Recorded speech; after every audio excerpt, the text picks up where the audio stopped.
SIM provide manufacturing software solutions for Sage throughout the UK and Ireland. SIM's primary focus is their manufacturing software and have created SIM 200 manufacturing with Sage 200 manufacturing users in mind. The software emulates the look, feel, and processing of Sage manufacturing to facilitate an easy transition between products, as well as including additional functionality beneficial for manufacturing businesses. SIM manufacturing contains a planning and a works order section as it does in Sage manufacturing. Works orders are processed the same way as they are within Sage manufacturing, requiring the works order to be allocated, issued, completed, and closed.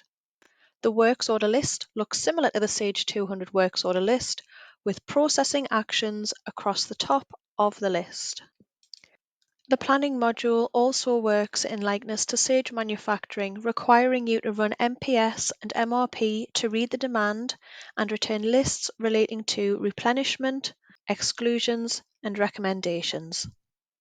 So on the whole, the transition for users to SIM manufacturing should be quite easy for experienced Sage users requiring training mostly on new features and product enhancements.